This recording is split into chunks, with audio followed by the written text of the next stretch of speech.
The very first cartoon I ever did was back in 1962, whilst I was still at high school. You see, in '62, a big craze came into Australia for young people, and also for older people too. It's called surfing. Now, we've been surfing for years before that, but a brand new surfboard came in '62 called the Malibu. It changed things. See, the Malibu board was lightweight, manoeuvrable, was very different from the boards we've been used to surfing on here in Australia. Now, there was a cartoon character called Surfer Joe. Well, I half invented Surfer Joe. We didn't have any Australian surf magazines in those days, we only had American. So what I did is I got all the American cartoons together and made a composite picture.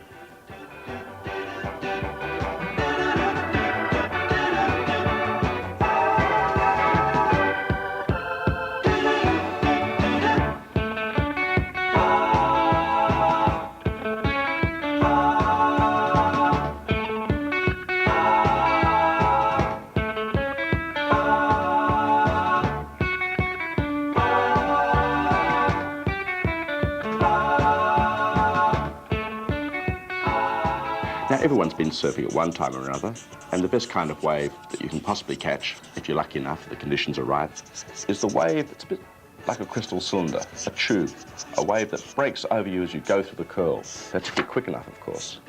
Here he is. And a little bit of white water there as the wave breaks over. Now, Surfer Joe was the very first cartoon I ever did. Well, one of the latest characters that I've invented is Trevor the Caveman. Now, he's from the Dinosaur Swamp books. Now, Trevor is a man who, well, he's a frustrated man. Poor old Trevor. Things never go quite the way that he wants them to go. Trevor spends his life with his little pet rat called Pergy, really trying to stay out of the way of the dinosaurs, because dinosaurs can be pretty annoying, especially the ones that are around the Dinosaur Swamp. Here's Pergy. Pergy doesn't look all that happy too at the moment. Trevor and Pergy have many adventures in Dinosaur Land, many adventures. Whether they be drifting out to sea on a raft, whether it's visiting the coming ice age, or in fact just really staying out of the way of the dinosaurs as they trundle around the swamp.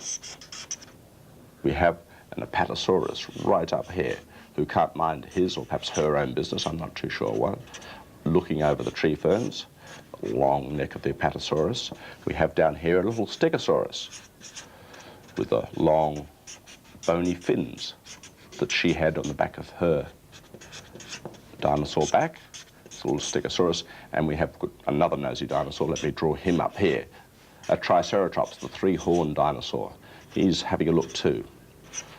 Trevor's always, whether he's digging his vegetable garden, whether he's having dinner, lunch, whatever, the dinosaurs won't leave Trevor alone.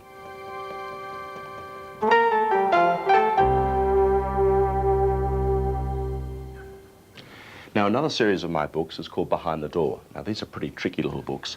In fact, they're hosted by teddy bears. Let me draw a teddy bear, one of the teddy bears here for you.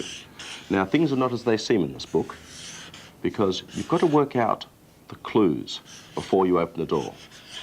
This bear is looking pretty happy. I think that he may have just worked out who's behind the door. Now, the bears appear on every page, as well as many other things.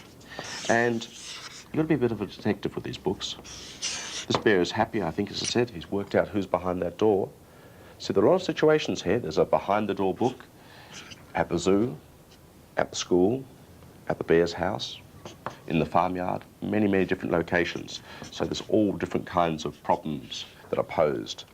But watch out, things are not as they seem. The clues that sometimes that I give, well, they're misleading clues, to say the least. Let me show you one of the books. This is the Behind the Door book at the zoo. Now, remember I said these are tricky, you've got to work out. Here in the first section, we've got someone's in the ticket box. I can hear rip, tear, munch. Who can it be? So we have our little bear and a mouse, as it happens, eating some watermelon, trying to work out who's ripping the tickets up in the ticket office. Well, I don't know who it could be. Let's have a look. It's a gorilla. Now, there are many children out there who are very talented at creative things especially. They're the ones I mean. The children that are perhaps very good at drawing or cartooning or painting or making silk screens, all that kind of stuff. It is terribly important to keep writing and drawing, all those things I've just mentioned. And perhaps I'd like to see some of your work one day. I look forward to it.